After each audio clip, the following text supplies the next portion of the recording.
টানা যুদ্ধের আগুনে পুড়ছে মধ্যপ্রাচ্য, পাল্টাপাল্টি সংঘাত ছড়িয়ে পড়েছে নতুন নতুন এলাকায়।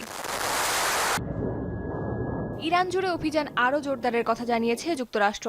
গুরুত্বপূর্ণ বন্দর, সামরিক ও কৌশলগত স্থাপনাগুলোকে লক্ষ্য করে চালানো হচ্ছে ধারাবাহিক হামলা। সবচেয়ে বেশি আঘাত হানা হয়েছে কেশম দ্বীপ, বন্দর আব্বাস ও শাহবাহার বন্দরে। রাজধানী তেহরান লক্ষ্য করেও ছোড়া হয়েছে ড্রোন ও ক্ষেপণাস্ত্র। কেশম দ্বীপে হামলায় ক্ষতিগ্রস্ত হয়েছে একটি শিল্প কারখানা। শাহবাহারে ক্ষেপণাস্ত্রের আঘাতে বিধ্বস্ত হয়েছে একটি নৌ পর্যবেক্ষণ টাওয়ার। দক্ষিণ পশ্চিমাঞ্চলীয় শহর আহভাজে ক্যান্সার হাসপাতালের কাছেও আঘাত এনেছে মার্কিন ক্ষেপণাস্ত্র। খোররামবাদ, খোন্দা, হামাদান ও সেমনানেও বিস্ফোরণের খবর পাওয়া গেছে। পাল্টা হামলার পরিধি বাড়িয়েছে ইরানের বিপ্লবী গার্ডস আইআরজিসি। টার্গেট করেছে জর্ডান, বাহরাইন, কুয়েতের মার্কিন ঘাঁটি। ইরানের ইরবিল লক্ষ্য করেও ছুড়েছে 5টি ড্রোন। এর একটি মার্কিন কনস্যুলেটের কাছে এবং 2টি মার্কিন ঘাঁটির কাছে ভূপাতিত হয়। ইরবিল বিমানবন্দর ও হিরিবি এয়ারবেজের কাছে ভূপাতিত হয়েছে আরও 2টি ড্রোন। জর্ডানে আক্রান্ত হয়েছে আজরাক বিমান ঘাঁটি।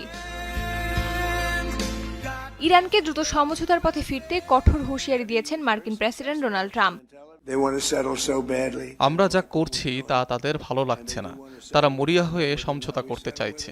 আমি কোনো সময়সীমা দিতে চাই না। তারা জানে কি করতে হবে। দেখা যাক শেষ পর্যন্ত সমঝোতা হয় নাকি তাদের চূড়ান্ত পরিণতি দেখতে হয়। এদিকে হরমুজ প্রণালীকে রেড লাইন অভিহিত করে যুক্তরাষ্ট্রের যে কোনো হামলার চরম জবাব দেওয়ার হুঁশিয়ারি দিয়েছে আইআরজিসি। জানিয়েছে হরমুজে কোনো হস্তক্ষেপ বরদাস্ত করবে না তেহরান। কোনো অবস্থাতেই হরমুজ প্রণালীতে যুক্তরাষ্ট্রের হস্তক্ষেপ মেনে নেওয়া হবে না। এটি অলঙ্ঘনীয় রেড লাইন। ইরানে হামলা হলে পুরো অঞ্চলের সব অবকাঠামো গুঁড়িয়ে দেওয়া হবে, এমনভাবে ধ্বংস করা হবে যেন সেগুলোর কখনো অস্তিত্বই ছিল না। সমঝোতা চুক্তির প্রতি সম্মান দেখানোর আর কোনো কারণ নেই দাবি ইরানের আলোচক দলের প্রধান পার্লামেন্ট স্পিকার বাঘের গালিবাফের। অস্মিতা বিশ্বাস, যমুনা নিউজ।